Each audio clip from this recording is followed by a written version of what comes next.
On the morning of November 18, 1978, more than 900 people woke up inside a remote jungle compound in Guyana, South America. Some had given up everything to be there: their homes, their savings, their families. By nightfall, almost every one of them would be dead. The compound was called Jonestown. The man who built it was called Father. James Warren Jones was born in 1931 in Indiana and grew up obsessed with religion and death in equal measure. By his 20s, he had founded his own congregation in Indianapolis, preaching racial integration, social justice, and a blend of the gospel and Marxism at a time when those ideas were genuinely radical. He ran soup kitchens, set up nursing homes, and served as director of the Indianapolis Human Rights Commission. To the outside world, he looked like exactly the kind of leader America needed. Behind the good works, Jones was running an elaborate con. He staged fake faith healings, using chicken gizzards to make it appear he was removing tumors from sick people. He planted investigators in crowds to gather personal details, then stunned followers by revealing their names and private secrets as though touched by God. Followers were encouraged to confess the most intimate details of their lives, and Jones quietly filed those confessions away as leverage. He had admitted to his own wife that he did not believe in God at all. In 1965, claiming a vision of nuclear apocalypse, Jones relocated his church to Northern California and eventually to San Francisco. The congregation swelled to thousands, drawn mostly from low-income and minority communities. Politicians courted him. Mayors praised him. At its peak, the People's Temple was one of the most politically connected organizations in the state.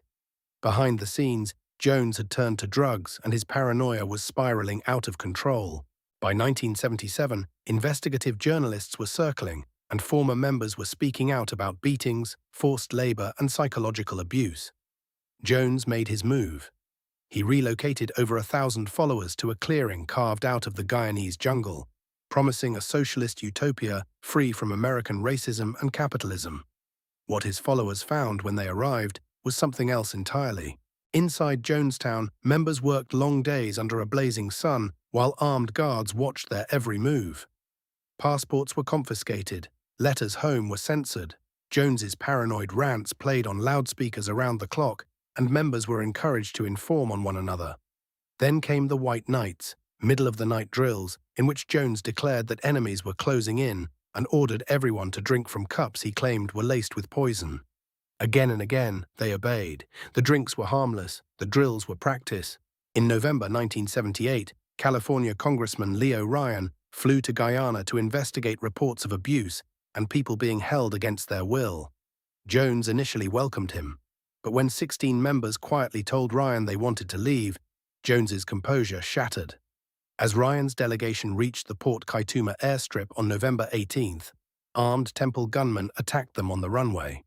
Ryan and 4 others were killed, making him the only sitting U.S. congressman ever murdered in the line of duty. Back at the compound, Jones called everyone to the central pavilion. He told them the Guyanese military was coming to execute them all, and that the only revolutionary act left was to die with dignity. The youngest members of the People's Temple died first, as nurses and parents used syringes to force a mix of cyanide, sedatives, and powdered fruit juice into children's throats. Adults then lined up to drink while armed guards surrounded them. Those who refused were forced. 909 people died that night, a third of them children. Jim Jones was found in a chair with a single bullet wound to his head. Jonestown represented the largest single loss of American civilian life in a non-natural disaster until September 11, 2001.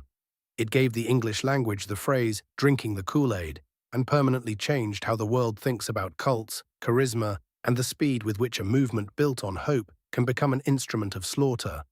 The warning Jim Jones left behind is simple and brutal. The line between a savior and a killer can be invisible, right up until it is not.